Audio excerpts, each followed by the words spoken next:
pode deixar aqui, eu queria que deixe no outro lugar. Pode deixar.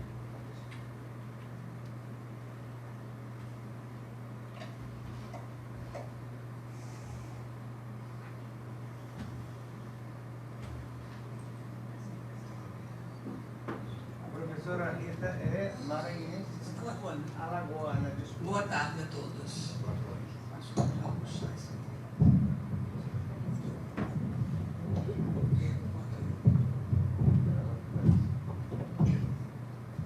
Boa tarde a todos. Como o Dom Mauro falou, eu sou professora de grego aqui da faculdade já há bastante tempo. Sou professora aposentada do Colégio Pedro II, onde comecei com língua grega, mas depois o MEC tirou e eu fiquei com língua portuguesa e literatura, né? O MEC tirou há muito tempo latim e grego do Colégio Pedro II, infelizmente.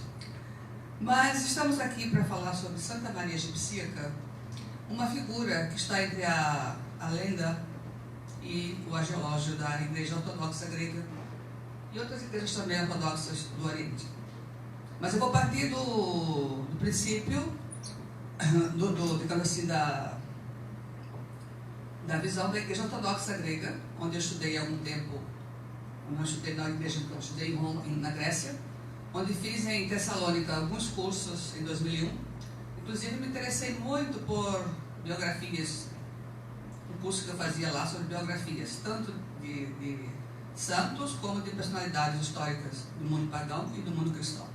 E Santa Maria Egipsíaca sempre me encantou muito, não só pelo contato com que eu tive lá na Grécia, mas já antes, no ensino médio, na escola, quando lia Cecília Meirelles e Manuel Bandeira, que vi aquele poema de Manuel Bandeira, A Balada de Santa Maria Egipsíaca, e o Oratório de Santa Maria Egipsíaca de Cecília Meirelles, que é uma obra que poucos brasileiros conhecem. Uma das maiores glórias da nossa literatura é esta obra, entre outras tantas, da grande poetisa Cecília Meirelles. Então eu vou tratar aqui para os senhores um pouco da vida dessa santa, envolta em uma série de relatos, mas a princípio na igreja grega se dizia que era uma narrativa anônima, apócrifa, ninguém sabia quem escreveu, quem teria escrito. Mas depois se descobriu uma assinatura do patriarca Sofrônio de Jerusalém. Então, há quem diga que Sofrônio teria feito essa cópia no século VII, exatamente no século VII, ao mesmo tempo que aparece também os estudos no mundo grego. Nessa época já se conhecia essa lenda, mas embora não se soubesse, não sei se o patriarca se apoderou desses pergaminhos, desses textos, ou se realmente surgiu. Mas seja como for, essa biografia segue aquilo que os pagãos escreviam sobre as vidas dos grandes heróis. O interessante é que é esse. O ponto que me chamou a atenção foi essa aproximação da vida dos santos com a vida dos heróis antigos, pagãos. Ela segue a mesma trajetória retórica: a apresentação, o nascimento, os feitos, a infância, os feitos, os milagres e a morte. Essa característica da biografia de santos foi para suprir justamente aquela lacuna que a literatura pagã não ou teria tirado, né? Quando o mundo grego é totalmente cristianizado, a partir de Teodósio II, quando a igreja cristã católica, a religião católica passa a ser a igreja estatal oficial do Império Romano, muitas coisas, inclusive, não lembro qual foi o imperador agora, que vai dizer que qualquer pessoa que fosse tomada pelas loucuras de Sócrates, Platão, Aristóteles, seria tido como inimigo mortal do Estado. Então ninguém lia nada, ninguém discutia, ninguém, digamos assim, ensinava a cultura clássica, propriamente dita. Mas nós sabemos que isso não foi tão assim, tão severamente visto e aceito, porque nós temos os 3 grandes capadócios, que vão ser grandes estudiosos da cultura clássica, transfigurando-as, de uma certa forma, à visão cristã. São Gregório de Nisa, São Gregório Nazianzeno, São Basílio Grande, serão os grandes exemplos do que foi do resquício da cultura clássica, propriamente dita, grega, com a digamos assim, com a simbiose, digamos, com a assimilação, com a síntese, foi a síntese cultural entre a cultura clássica e a cultura, a civilização cristã, ou digamos assim, a teologia cristã. Então, a primeira vida consagrada a um santo do deserto, eu não vou aqui falar porque todo mundo aqui sabe que os santos, os eremitas, foi a primeira expressão, digamos assim, foi a primeira realidade que surgiu no mundo oriental, nos primeiros séculos do cristianismo, para suprir, digamos assim, aquele heroísmo pagão.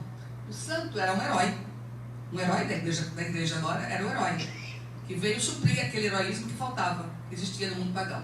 Então, era muito comum pessoas abastadas ou não deixarem a sua terra, a sua civilização, a sua cidade, o seu modus vivendi e se refugiar no deserto. Deserto quer dizer eremos em grego. Então, eremita é aquele que sai da cidade e vai para o deserto. Viver, sem comer, digamos assim, sem comer não, mas sem alimentação normal da sua casa, comendo o que aparecia, insetos, coisas assim, sem água, sem nada, e nas cavernas, ou então dentro de túmulos, às vezes, antigos. E esses eremitas é a primeira expressão de santidade no mundo cristão, como também de protesto à civilização greco-romana, que ainda deixava resquícios naquela época.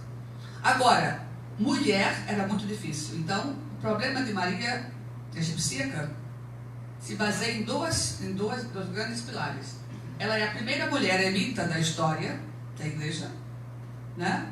E a primeira santa, digamos assim, nessa linha de de conversão, de se converter. Além de se converter, ela opta pelo eremitério, que era comum só aos homens. Tá? Aos homens. Então, a primeira vida consagrada a um santo do deserto foi composta no século IV por Santo Atanásio, todo mundo conhece, que aí reconta a vida de seu mestre, Santo Antão, ou Antônio de Tebaida, no Egito. Várias vidas do século V se referem a setas, vidas, entre aspas, era o grande gênero que vai brotar nessa época cristã, são as vidas, são as biografias. Porque não se podia escrever sobre outra coisa, a não ser sobre vidas, né, que faziam parte do agiológio ortodoxo, cristão. Então, as vidas mais importantes são a de São Simeão, o Estelita, de Pedro Ibero, de Hipácio, de Santa Melânia e de Porfírio de Gaza. No século VI, o agiógrafo Cirilo de Citópolis, após ter visitado os centros monásticos importantes da época, compôs 7 longas biografias de monges, dentre as quais a mais remarcável são as vidas de Santo Eutímio o Grande, de São Sabás o Abençoado, volta de 501 por volta de 473, Santo Eutímio teria vivido, e São Sabás o Abençoado, volta de 532. Mas o exemplo mais brilhante de todos é a vida de Santa Maria egipcíaca. Até então, não recebeu a assinatura de nenhum agiógrafo. Depois aparece um texto, uma cópia, com a assinatura de Sofrônio, patriarca de Jerusalém. Então, vamos passar aqui para uma questão puramente literária. As vidas de santo se escrevem na tradição do gênero biográfico, na literatura grega antiga, do qual diferem tanto quanto o conteúdo quanto ao objetivo das pagãs, digamos assim, de heróis. As biografias pagãs descreviam a vida dos heróis célebres que tinham deixado traços de suas atividades, de seus feitos. Na vida dos santos, a ideia dominante é a da eternidade e a da moral religiosa. O relato põe em primeiro plano o santo que foi canonizado pela Igreja e cuja presença se mantém constante ao longo dos anos, ou seja, permanece eterna. O santo é o protetor dos fiéis e mediador entre os homens e Deus, digamos assim. O mesmo que acontecia com os heróis na antiguidade. Quando você pega um Aquiles, um semideus, por exemplo, ele era um mediador. Eles eram tidos como protetores, por exemplo, em Argos tinha os seus heróis próprios daquela região. Em Atenas tinha os seus heróis, seus semideuses. Teseu, por exemplo, era o semideus protetor de Atenas. Então, era o intermediário, tinha todo um aparato que seria para nós um santo protetor depois do cristianismo. Então, isso é uma transposição acabou-se aquela prática pagã, entra uma nova prática para suprir, mas com o nome de vida de santos. Com uma outra característica, que seria somente o exemplo para as pessoas e para os, digamos, para os devotos. Era preciso que se criasse uma nova paideia, gente, a verdade é essa. O que os agiógrafos queriam eram arquétipos para, digamos, não digo para a catequese, mas para mostrar aos cristãos os seus verdadeiros exemplos de heroísmo agora. Saíram do mundo antigo para o mundo cristão.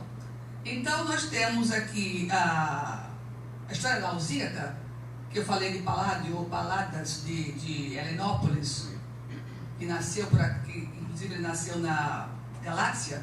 Esse Paládio vai ser, depois de Santo Atanásio, uma das primeiras pessoas, uma das mais importantes, dos mais cultos, que vai se interessar por essas vidas de santos. Porque o povo não lia outra coisa. A igreja não permitia que se estudasse filosofia, que se estudasse, a não ser algumas mulheres pagãs, que como Hipácia, que era geômetra, outras tantas, que ainda existiam nas suas práticas, digamos, clássicas ou do mundo pagão. Mas, de um modo geral, os cristãos só tinham um tipo de leitura, que eram leituras edificantes, biografias, agiológicas, vida de santos. Então nós temos a história lausíaca, que é um compêndio de vida de santos importantíssimo, de Paladas de Helenópolis, a história piedosa e o prado espiritual. Tudo isso aí são compilações, são antologias, que contêm vidas, biografias, apotegma dos padres do deserto e por aí vai. E todos escritos em língua koiné, porque a koiné, como vocês sabem, era o grego falado pelas pessoas não gregas. O grego clássico, que é de Platão, Aristóteles, da retórica, do teatro. O grego, quando Alexandre avança para o Oriente, nas suas conquistas, a partir de 332, 33, começa a ver a helenização do Oriente. Com isso, a língua grega perde a sua pureza e recebe o nome de dialeto comum, koiné dialectos, língua comum. Então, ela é muito mais fácil, muito mais, sem aquele rebuscamento retórico, sem aquele rebuscamento sintático do grego clássico, que é o grego de Platão, por excelência, e o grego de Xenofonte, e o grego dos retóricos, dos oradores, passa a se chamar koiné. Então, todas essas obras vão ser escritas na linguagem, nessa língua literária chamada koiné, né? Comportando vários traços da linguagem oral, tanto no nível do léxico como no nível sintático. E essa língua não é uniforme em todos os textos em questão, mas pode variar segundo o conteúdo de cada obra, de acordo com o seu receptor. Então, nas atas dos mártires, as atas dos mártires, era o primeiro discurso assim sobre os cristãos, era bem mais elementar. Nos martirológios, um pouquinho mais acima. E nas vidas de santos havia um certo rebuscamento, porque a pessoa que escrevia, por mais que quisesse chegar próximo à linguagem falada, à linguagem do povão, digamos assim, ele era um erudito. De qualquer forma, era linguagem escrita, não era linguagem falada ipsiliteris, né? Eu posso falar com vocês aqui de uma maneira muito informal, mas se eu for escrever, de alguma maneira, não vai sair ipsiliteris, como eu estou falando. Vai haver uma certa correção gramatical, um certo apelo à NGB, a nomenclatura gramatical brasileira, digamos assim.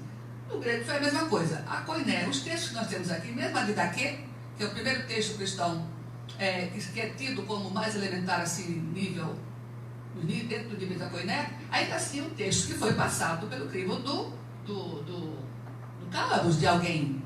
Foi escrita. E nós vemos que ela não é tão elementar assim. Eles têm noção de que não podem repetir as mesmas coisas. Eles têm noção da variação estilística grega. Eles têm noção de todas aquelas coisas que os gregos faziam e usavam.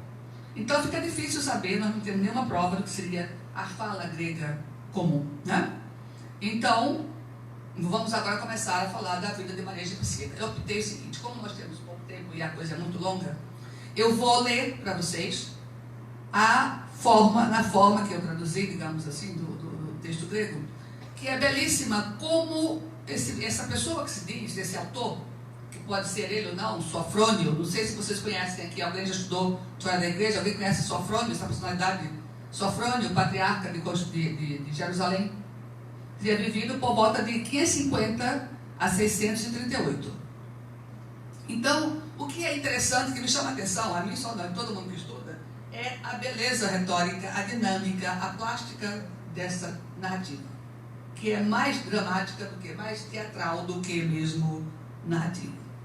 Então começa assim. A vida de Santa Maria Egipcíaca é um dos mais remarcáveis exemplos de conversão e de penitência de toda a história cristã. A memória desta santa é celebrada solenemente pela Igreja Ortodoxa Grega no 5º domingo da Grande Quaresma, assim como no 1º de abril. Sua vida, escrita por Sofrônio, patriarca de Jerusalém, 550-638, é lida durante o ofício do Grande Cânon de Santo André de Creta, na quinta-feira da 4ª semana da Grande Quaresma. A memória de São Sofrônio é celebrada a 10 de março e a de São Zósimo a 4 de abril. Zósimo porque vai ser uma pessoa importantíssima na história do personagem. Este último veio a ser o elo entre Maria Egipcíaca e o mundo clerical ou eclesiástico. Isso aqui quem coloca não é o autor ainda, o escritor. É alguém que editou, pegou o pergaminho e colocou isso na frente para poder haver uma orientação. Começa agora aqui. Zósimo, de acordo com as regras do mosteiro em que vivia, atravessa o Jordão, levando consigo um pouco de alimento e humildes vestimentas que o cobriam.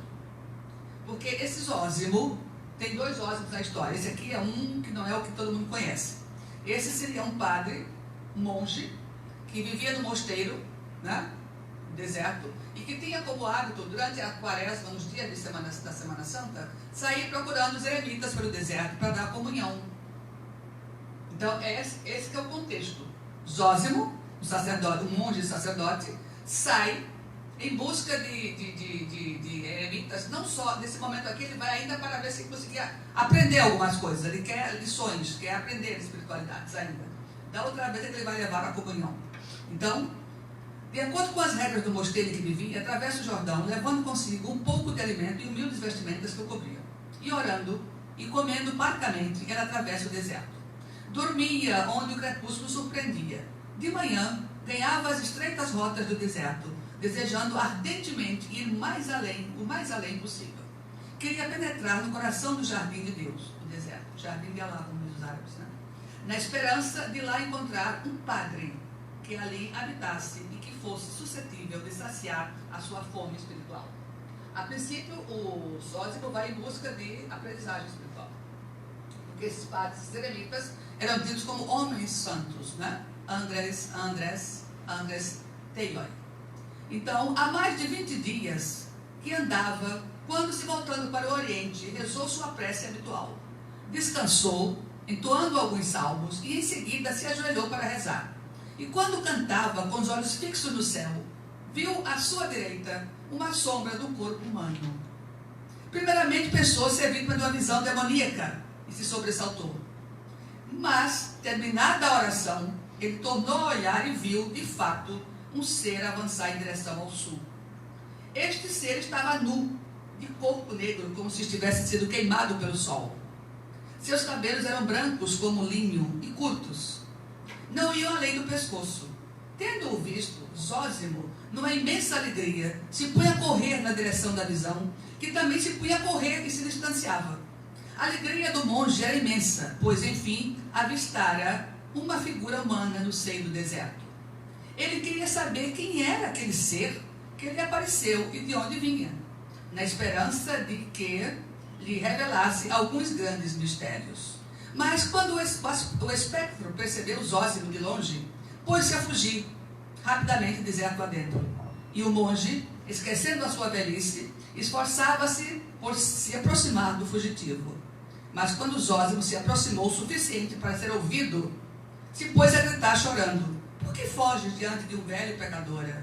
De um velho pecador? Servidor de Deus, espera-me.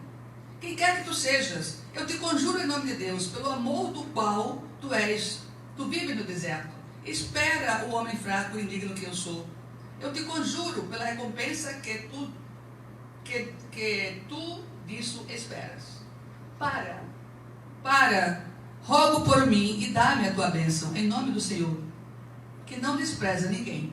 O espectro que fugia, descendo e subindo a ravina, para o lado oposto a Zósimo, que fatigado acentuando as lágrimas e as súplicas, que agora podiam ser ouvidas de perto. Nesse momento, o fugitivo fez ouvir sua voz: Pai Zósimo, perdoa-me. Pelo amor de Deus, eu não posso me voltar e te mostrar a minha face. Eu sou uma mulher e estou nua. Como tu vês, meu sexo não está coberto. Mas se tu queres ouvir a prece de uma pecadora, lança-me a tua vestimenta, para que eu possa com isso me cobrir.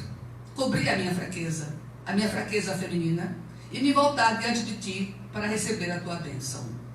O espanto e o estupor confundiram Zósimo quando ele escutou o seu nome. Mas sendo um homem que de viva inteligência e habituado às manifestações do poder de Deus, compreendeu que a mulher não teria chamado do seu nome, sem nunca tê-lo visto antes, nem ter ouvido falar nele, se não possuísse o dom da clarividência. Prontamente, Zósimo lançou seu manto monástico à mulher, que com ele cobriu sua nudez. E voltando-se para ele, disse: por que, Zósimo, desejas ver uma pecadora? Que queres tu ver ou aprender de mim, sem te preocupares em ficar fatigado? Ele se ajoelhou, pedindo-lhe a costumeira bênção. Ela se prosternou igualmente. Assim ficaram os dois prosternados no chão, cada um implorando a bênção do outro, e as palavras de cada um deles pronunciava eram as mesmas: dá-me a tua bênção.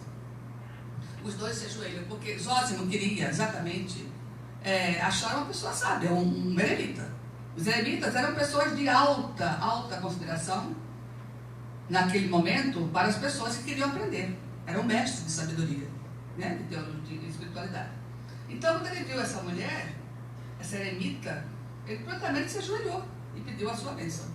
E ela também se ajoelhou e pediu a bênção a ele, né? Muito interessante essa parte, essa dramaticidade, os dois de joelho implorando uma outra a bênção. Ao fim de um longo momento, a mulher diz a Zósimo: pai Zósimo, porque aqui pateras em grego pode ser pai ou pode ser padre, né? E como Zósimo era padre, eu traduzi por padre, mas eu gosto mais de dizer pai, que fica mais interessante. Que é como o grego sente, né? Pai. Pai Zósimo, é a ti que compete benzer e orar. Tu estás honrado pela dignidade de padre. Há vários anos tu oficias diante do altar e apresentas a Deus a oferenda de seus dons santos. Essas palavras aumentaram ainda mais a emoção do velho monge, que tremia. Seu corpo se cobria de suor, ele gemia e sua voz se quebrava. Enfim, retomando a respiração, disse à mulher: ó mãe, habitada pelo Espírito Divino, por teu modo de viver, parece que tu já estás perto de Deus e já estás morta para este mundo. Evidente é a graça que te foi concedida pelo Senhor, pois me chamaste pelo meu nome e reconheceste a minha qualidade de padre sem jamais ter me visto antes. Dá-me, pois, a tua bênção pelo amor de Deus e roga por mim, que tenho necessidade de tua intercessão. Então, cedendo ao desejo do velho sacerdote, a mulher disse: bendito seja Deus que quer a salvação dos homens e das almas. Ambos se levantam. A eremita diz ao padre: por que vieste, homem, encontrar uma pecadora? Por qual razão tu queres ver uma mulher desprovida de toda a virtude? De resto, tu foste trazido aqui pela graça do Espírito Santo, a fim de assegurar a minha intenção, um serviço oportuno. Dá-me como vive agora. Diga-me uma coisa: como vive agora o mundo cristão? E os reis? Quem é que governa a igreja? Zósimo lhe respondeu: pelos santos padres, minha mãe. Pelos santos padres. O Cristo nos deu a todos uma paz durável. Ela está no deserto há 47 anos, então ela está fora de qualquer informação, não sabe, está por fora de todas o que se passa no mundo, né? E enquanto a eremita orava, Zósimo percebeu que ela levitava à altura de um côvado acima do solo e assim demorava em pé no ar, rezando. Mas a dúvida se apoderara da alma de Zósimo e ele chega a duvidar de que tudo aquilo poderia ser artimanha do demônio. Os senhores sabem que o grande problema dos eremitas eram as tentações, né? Santo Antão, é narrado por Santo Atanásio, tinha tentações terríveis no deserto. Então, qualquer coisa para eles parecia de imediato ser uma tentação. E Zósimo é tomado por esse pensamento. A princípio ele começa a achar que Maria, a visão daquela mulher, poderia ser uma artimanha do demônio.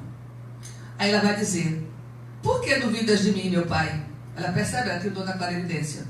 Por que duvidas de mim, meu pai? E por que pensas que eu simulo a prece? Saiba, homem, que eu sou uma pecadora, embora protegida pelo santo batismo. Eu não sou um espírito maligno, mas sim de terra, de cinzas, uma simples carne. E não tenho nada de sobrenatural.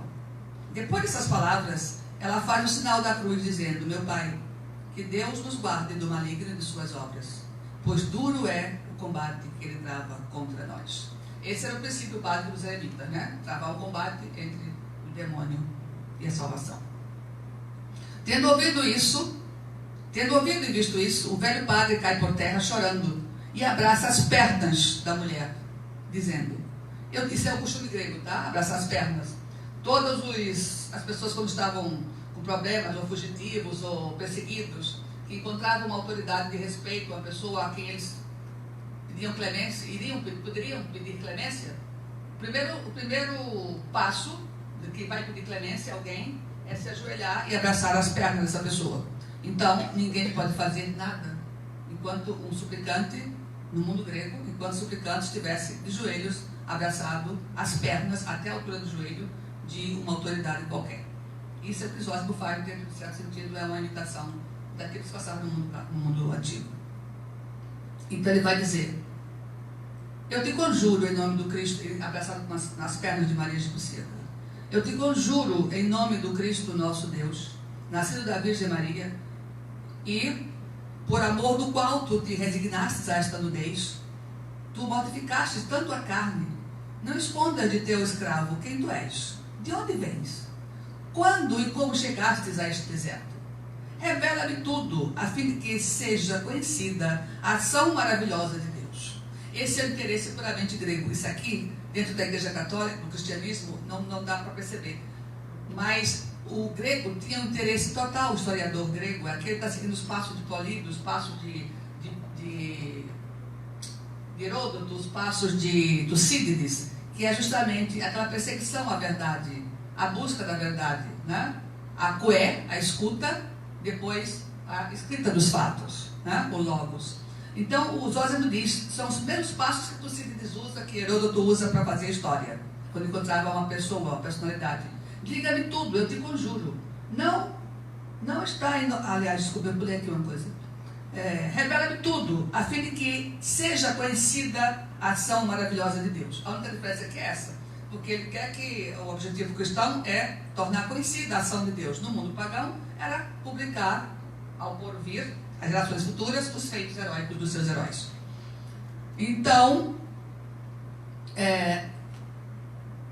onde é que eu parei aqui? Tudo bem.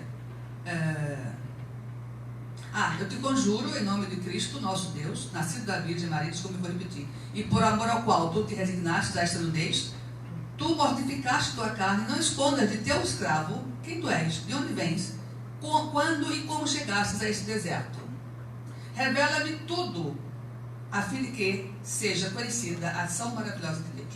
A sabedoria escondida nos tesouros enterrados, de que utilidade podem ter se não forem divulgadas? Diga-me tudo, eu te conjuro.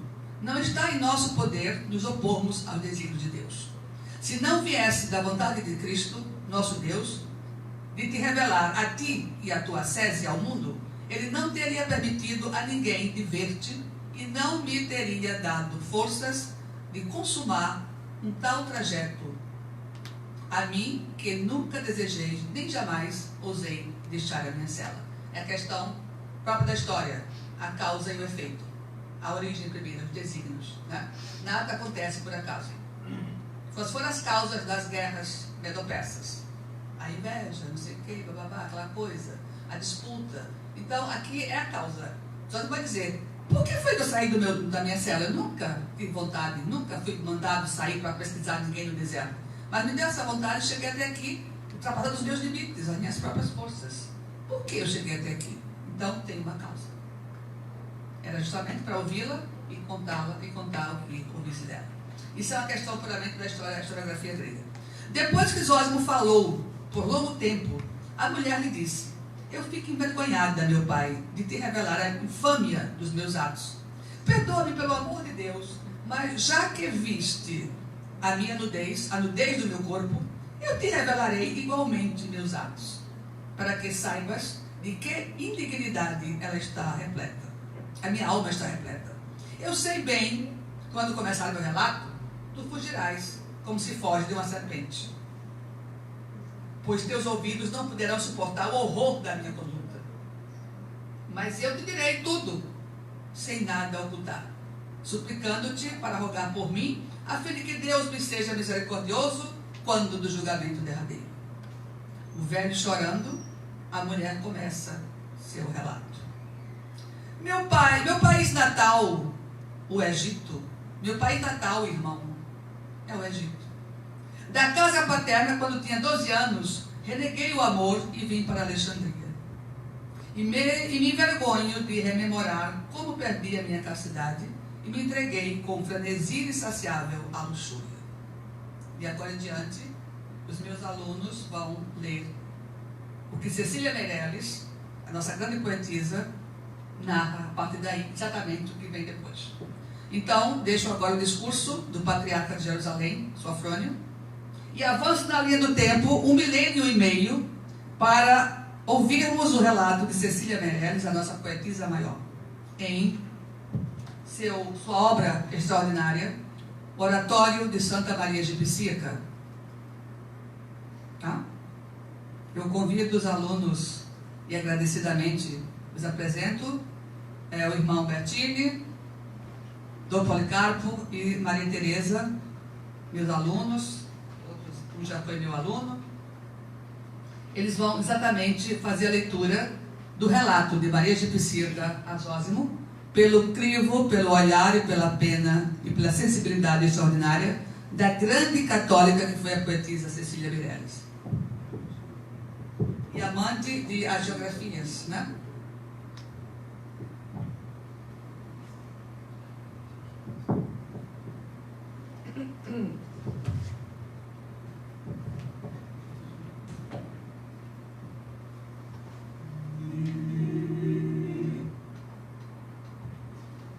Acciones dinosaritos, Macaris insetim Theotokon, Tinae Macariston que panamoniton, que mitera tu Teurimon,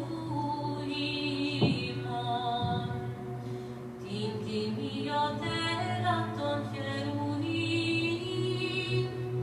que exoteran asincritos non serafim, Tina diaptoros theon logon tecusan, Timnandos Theotokon, semegalinore.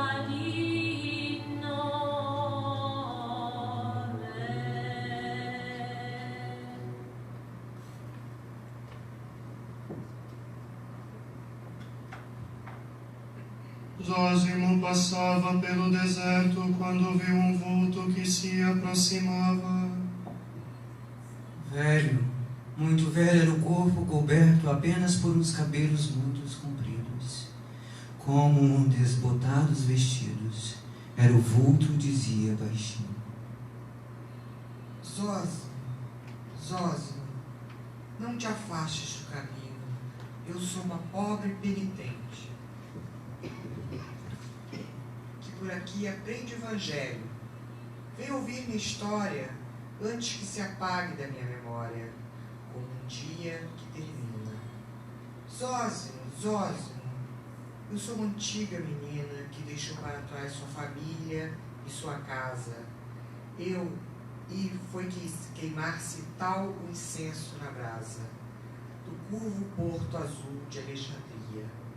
Ah, os banquetes diante do noturno mar prateado, as sedas em que esteve meu corpo amortalhado, os peixes d'água e luz que nos traziam os pescadores, os vinhos que espumavam nos jarros de 1000 cores, e este corpo que vês, óleo, doce e macio, flutuava no amor como um céu sobre o rio.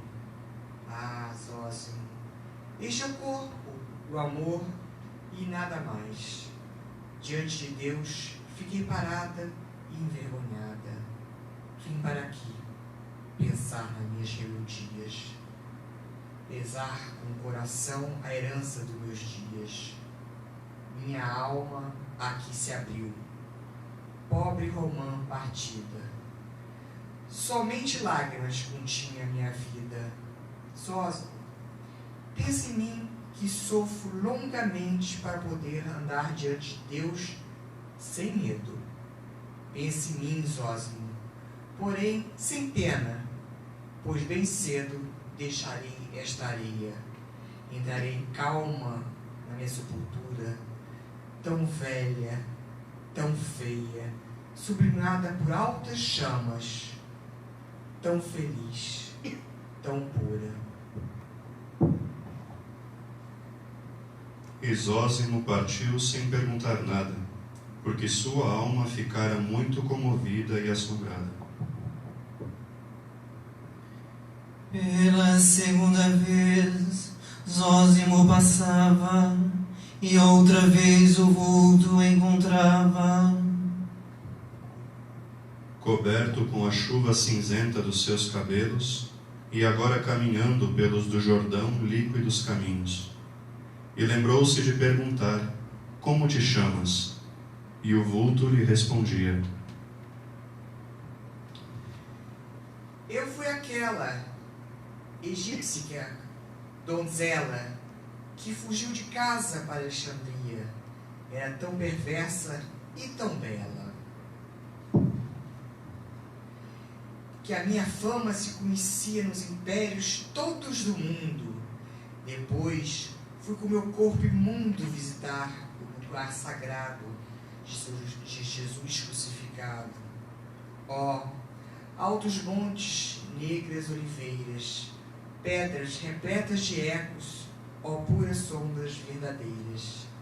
E meu passo ficou tolhido, tão grande era o peso do pecado, pelo meu sangue subitamente reconhecido. Meu nome era Maria, pecadora de Alexandria. Agora sou penitente das areias, e só o vento do deserto vem cantar nas minhas veias. O vento canta na minha pele, nos meus ossos. Eu sou feliz por ver os meus próprios destroços. O vento canta nos meus cabelos, a harpa é mísera, mas comoventes são os apelos. Zósimo, grava na tua memória os 4 instantes da minha história. A menina enganada, a pecadora reclinada, a romeira subitamente esclarecida e esta, que morre e só na morte encontra a vida. E Zósimo olhava a seca figura que por cima das águas andava, sem ir ao fundo e que repetia: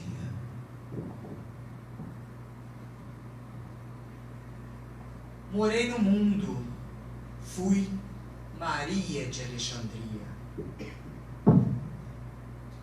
Aqui chorei das minhas paixões de lembrada, da minha vida passada, dos meus banquetes, dos meus abraços. Aqui torturei minhas lembranças com meus próprios passos.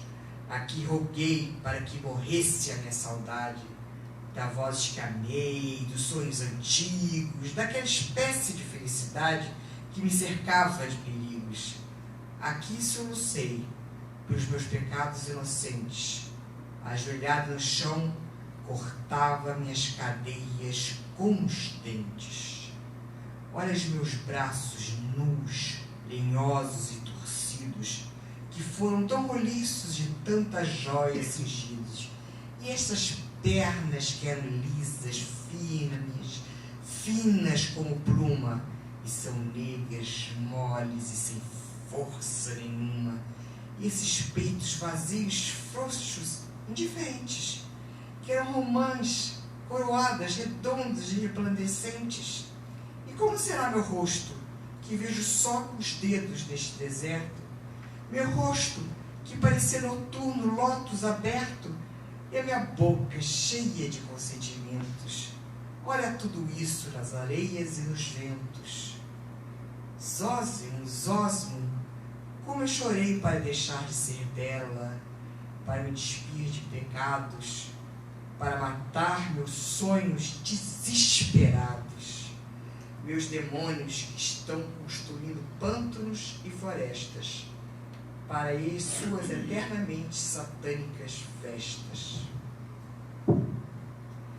E havia uma voz que me falava, e eu não ouvia quem era, mas o deserto é minha moradia, e tem um porto de anjos, de estrelas, e navego com quem, de repente, deixou de ser cego. Longe morre Alexandria, longe morrem teus pecados. Outra e a mesma agora pisas do Jordão as ondas lisas. Então, Zósimo estendeu a penitente um punhado de tâmaras, de lentilhas e de figos. E ela deslizou pelas águas leve e nua, como no quarto minguante e vulto da lua. Como sabes meu nome? Perguntou Zósimo, sempre assombrado.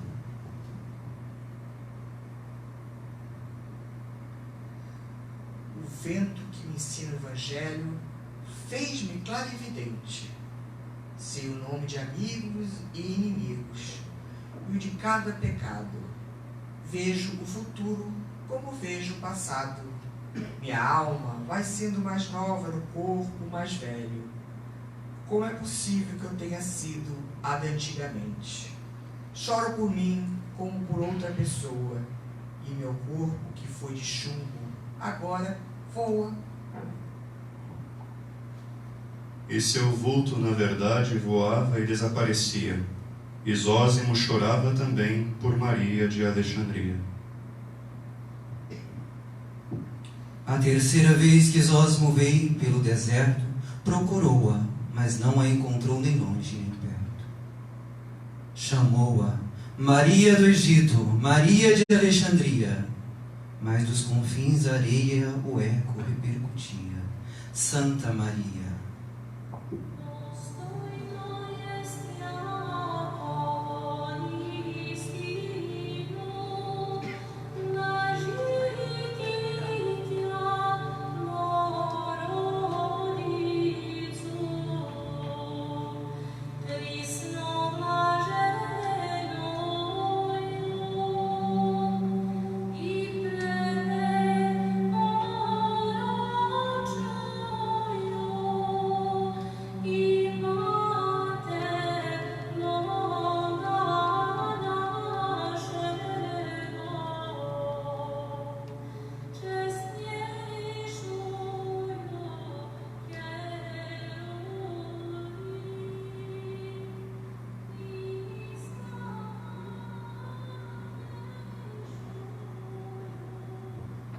E chamou-a dias inteiros, mas não viu mais a velha penitente.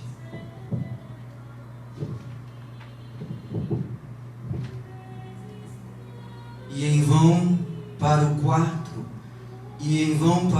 o vento lançou seu grito.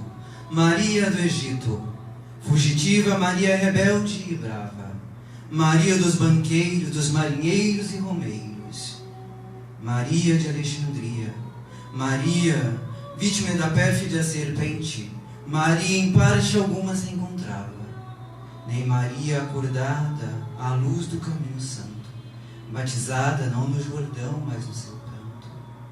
Maria, de dolorida sabedoria, não se encontrava mais em parte alguma.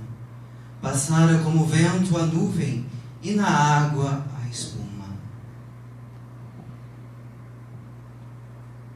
E Zósimo sentiu que ela agora habitava a celeste Jerusalém, de onde ajudaria a livrar de seus errôneos amores os que nas ondas dos desejos vão e vêm. os que nas ondas os desejos vão e vêm, e pois que todos somos desses navegadores, por elas seremos ajudados também. Zósimo voltou então para o seu convento, chorando de pena e alegria pelo que tinha visto e escutado, e escreveu a história de Santa Maria, da sua vida e do seu arrependimento, para que Santa Maria Egipcíaca, salva do pecado, também o fosse do esquecimento.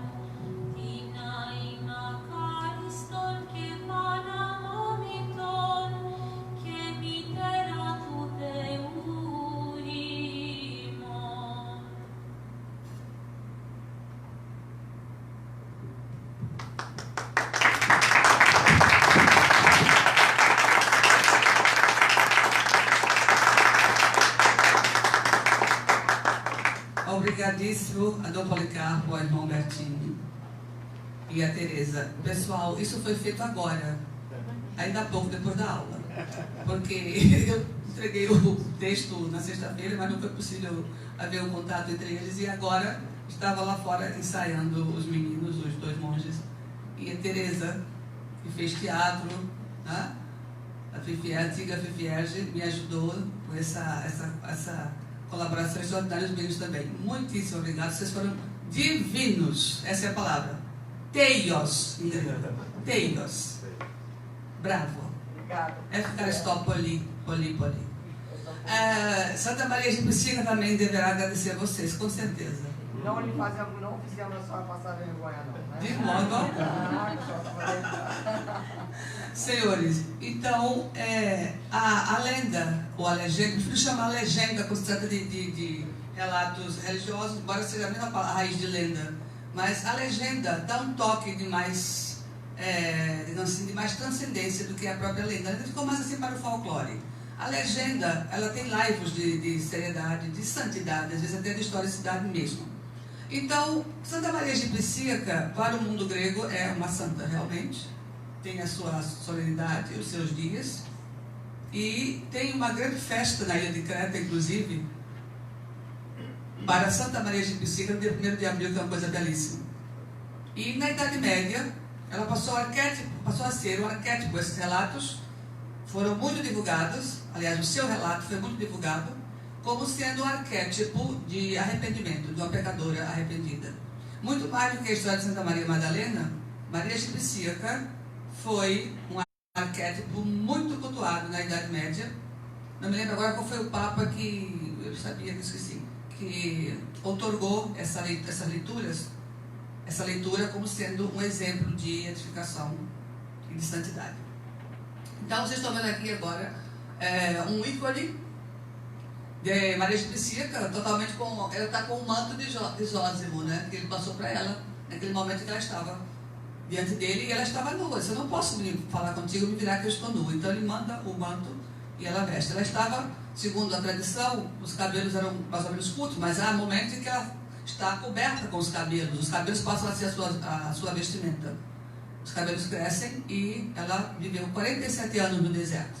Então, dentro do cânon ortodoxo, ela seria uma das primeiras eremitas, ou se não a primeira mulher eremita do mundo grego, e teria vivido em Alexandria, era uma alexandrina, deixou a casa aos 12 anos e foi se prostituir no porto de Alexandria com uma menina belíssima que era, coisa e tal.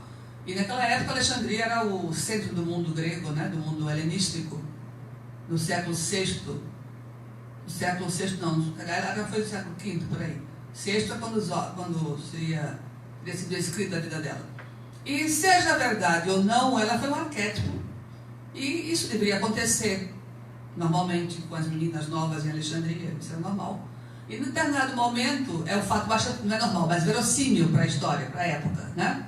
Alexandria era um porto cosmopolita, entre o Oriente e o Ocidente, né? Os Ptolomeus, os Lágidas, muito hospitaleiros, era era o centro dos poetas, das artes, de todas as religiões do mundo tinham lá os seus, digamos assim, os seus centros, e o cristianismo depois passa a ter lá o seu primeiro didascalio em Alexandria, depois Antioquia e por aí vai.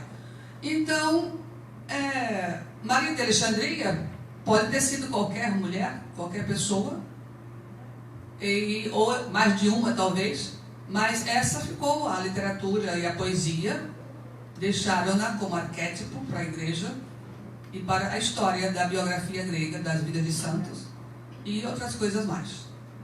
E ela, como eu dizia, ela no porto de Jerusalém, no porto de Alexandria, num momento ela embarca num navio, numa caravela, num barco que vai para Jerusalém com os penitentes, né? E ela fica tentando os penitentes, ela se vende aos penitentes, ela não queria dinheiro, ela se dá aos penitentes, aos peregrinos que vão a Jerusalém, para poder chegar a Jerusalém. E lá em Jerusalém ela sofre a sua conversão, né? Ela não conseguia andar, não conseguia entrar na igreja, ou se entrou, parece que não conseguia sair, andar, com o peso, e depois ela entende que, ela entende que ela tem que se arrepender, e se arrepende e vai para o deserto, ela vive 45 anos. O texto de Cecília não narra, mas a história, o texto do Sofrênio narra que quando ela morreu, quando Zósimo volta pela segunda vez, no outro ano, para dar-lhe a comunhão, a Eucaristia, ela já não mais encontrou. De repente ele vê ao longe uma pedra, um crânio, uma pedra, assim, um resto dizia, morri no dia tal, enterra-me. Aí ele não conseguia fazer, né? Encontrou o corpo, mas não conseguia sepultá-lo.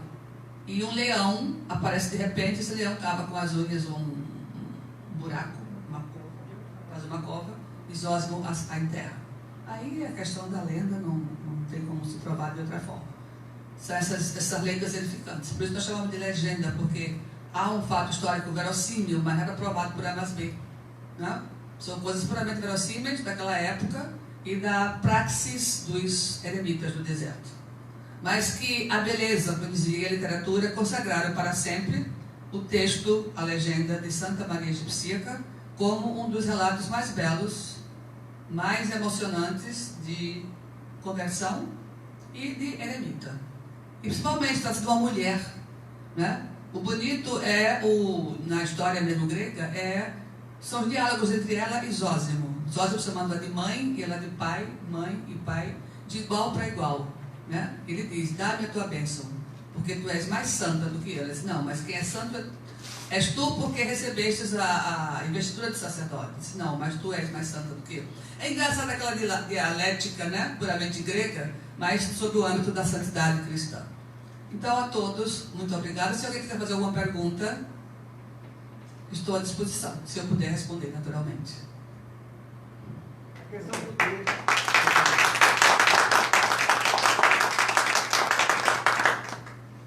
A questão do grego, professora Rita, eu sempre ouvi falar que a Bíblia, os textos em grego seriam da Koiné.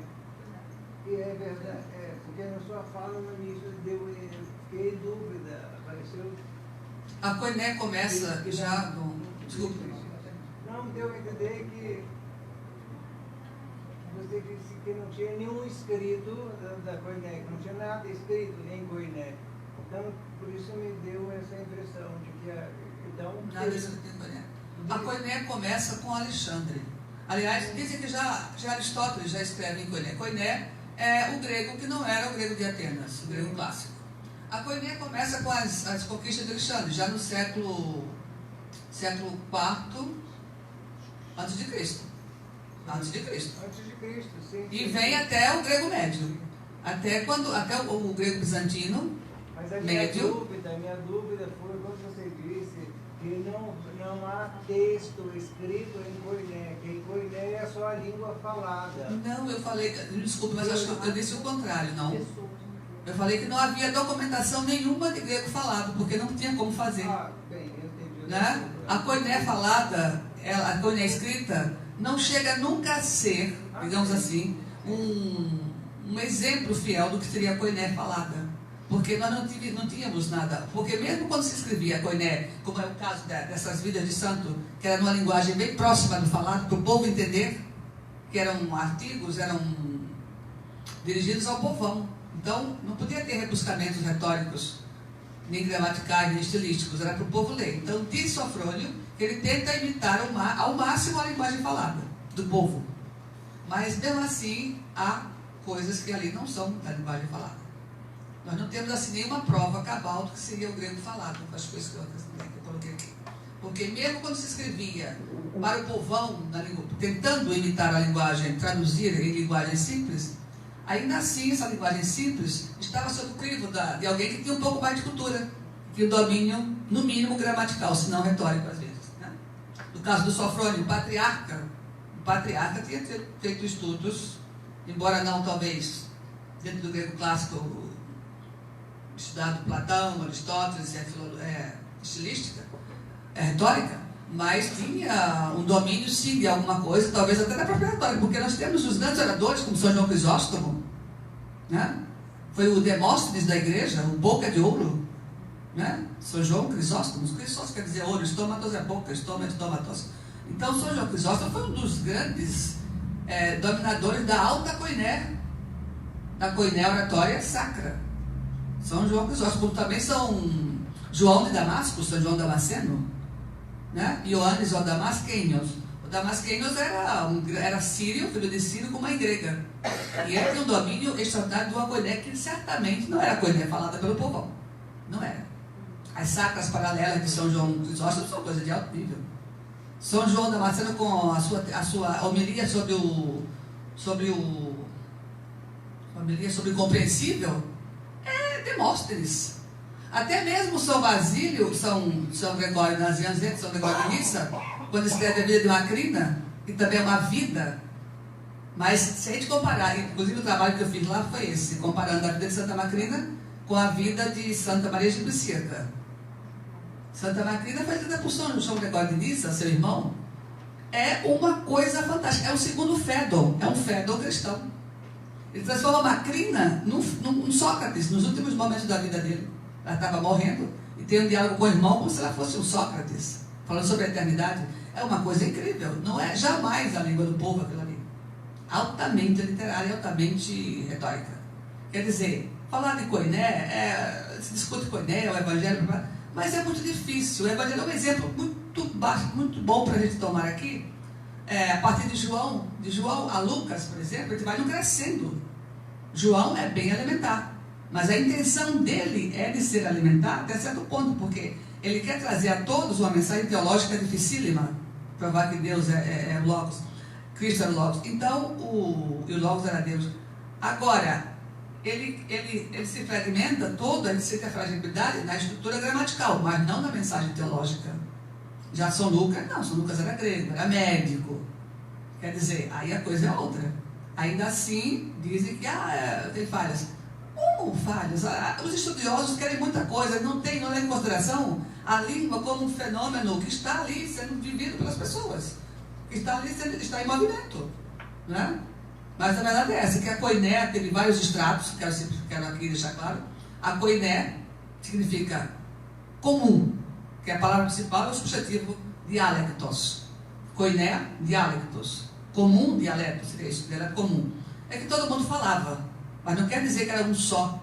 Koiné é só o evangelho. Não, a Septuaginta já é em koiné. Políbio vai escrever em koiné altamente literária. Dizem que os estudiosos que a koiné mais elevada é a de Políbio, historiador Políbio. Você vê em grego ainda, mas um koiné altamente erudita. Então a koiné foi isso, foi o modo como o mundo passou a falar a língua grega. Os vários escalões do mundo, dos escravos, digamos, da Síria, do Egito, dos hebreus, todos eles falavam grego. Agora cada um trazendo um acréscimo, trazendo as suas particularidades.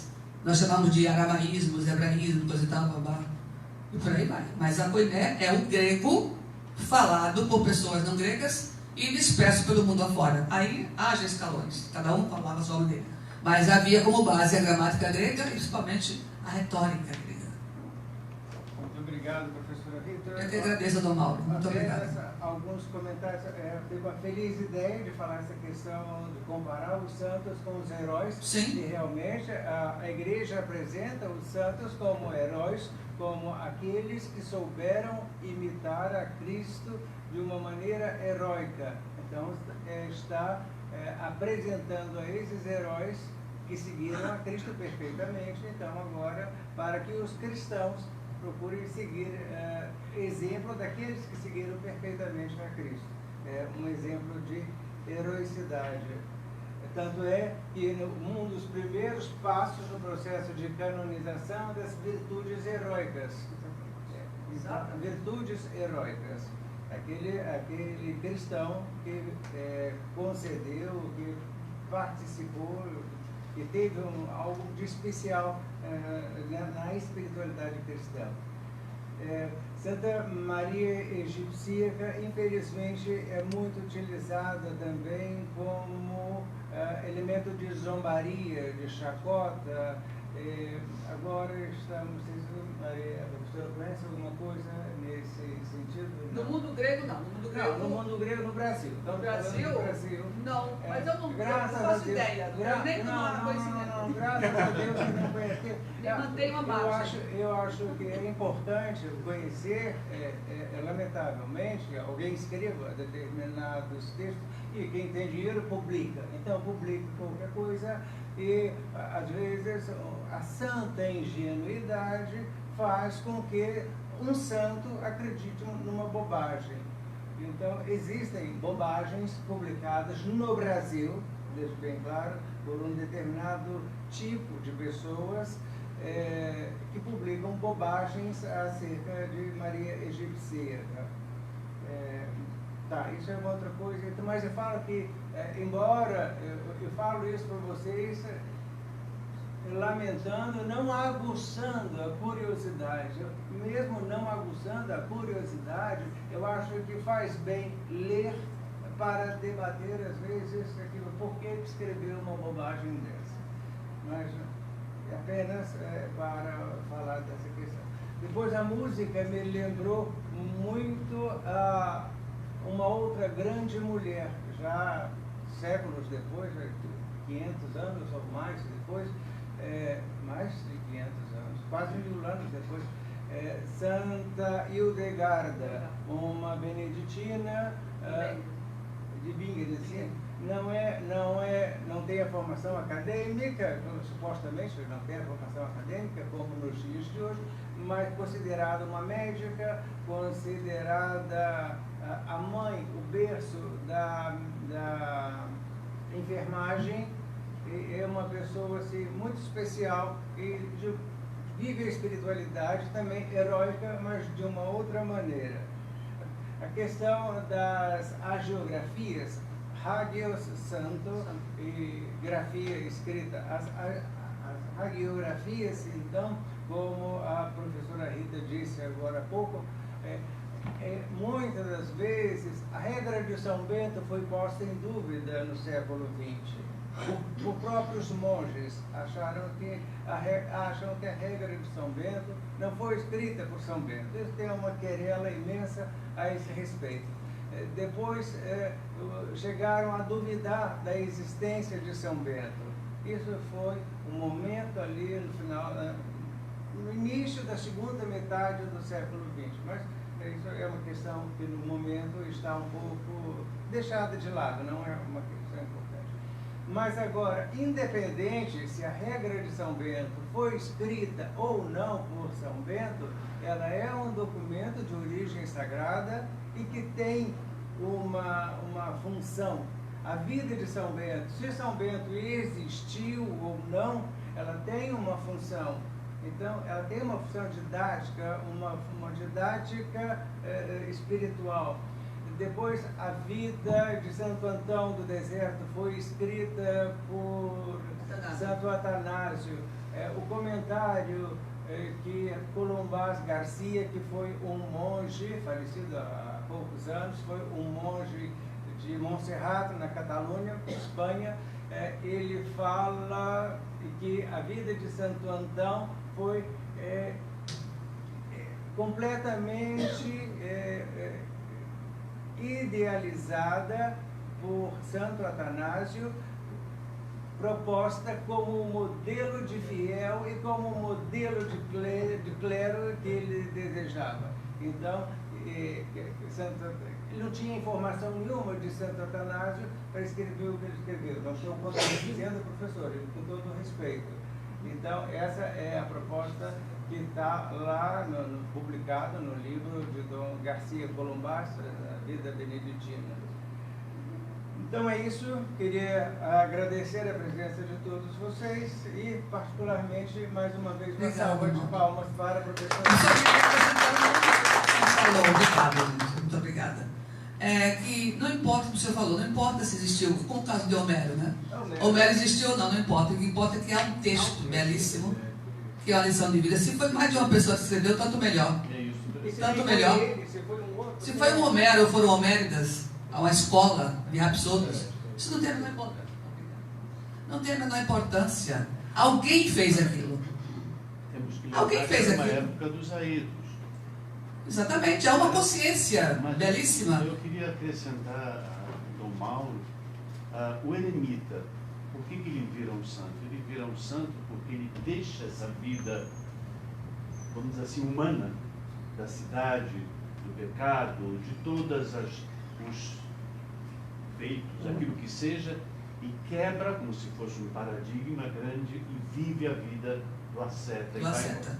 Então, ele se torna um herói. Por quê? Exatamente. Porque ele consegue fazer algo que todos não fazem. Perfeito. E aí se torna uma figura almejada, uma figura que traz o saber, e aquilo que a professora falou antes, como os heróis gregos e outros, os semideuses, capaz de se comunicar com Deus.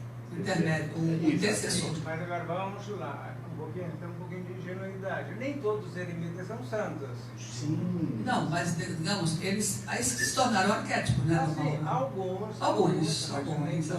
Tanto é que foi necessário haver uma ordem, né? Sim. Porque eles estavam praticando coisas horríveis. Estavam fabricando santos demais. Estavam virando... Não tem nem dia no ano para todos eles. Não, e outra coisa, eles estavam se dedicando a vivendo uma vida muito louca às vezes, né? Sim. Ficavam loucos, ficavam desidratados, com fome, ficavam desesperados. Exatamente. Foi preciso, são as visões, evidente.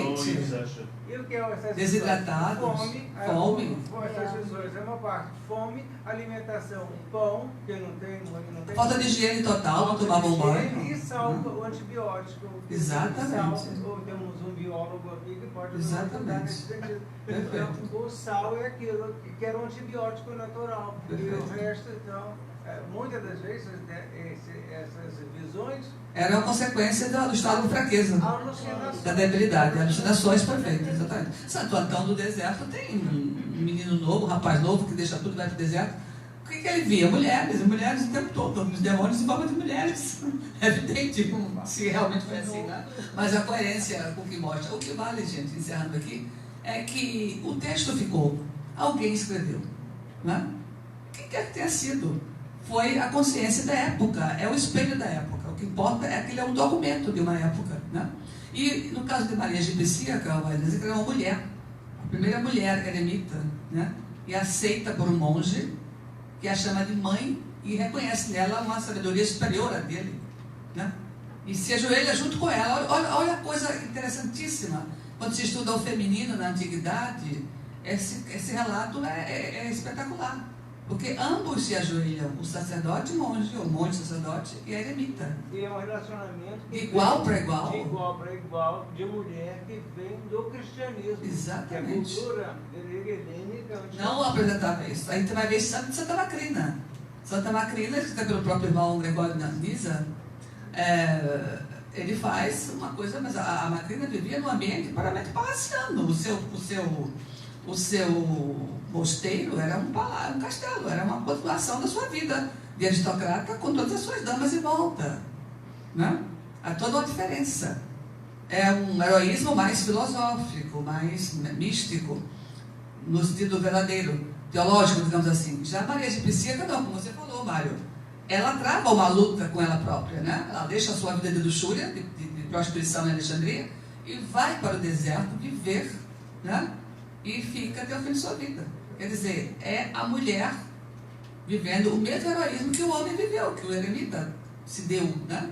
Se entregou a esse heroísmo do proto-cristianismo, digamos assim, do veterocristianismo, e que os santos vão estar logo depois dos mártires, é uma espécie de martírio, como chama, martírio branco, martírio não de sangue.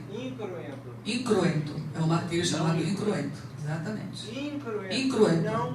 Não há derramamento de sangue. Esse é o martírio incruento dos eremitas.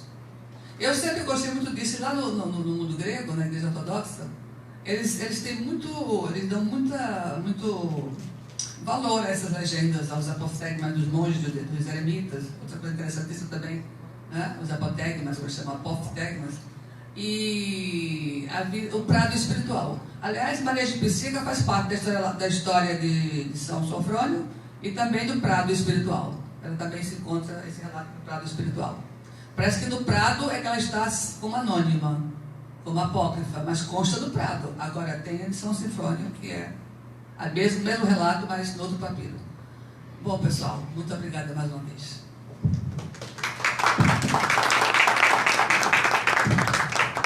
Lembrando, então, que a próxima aula será na faculdade, tá? No mesmo horário. Será a professora Rita também?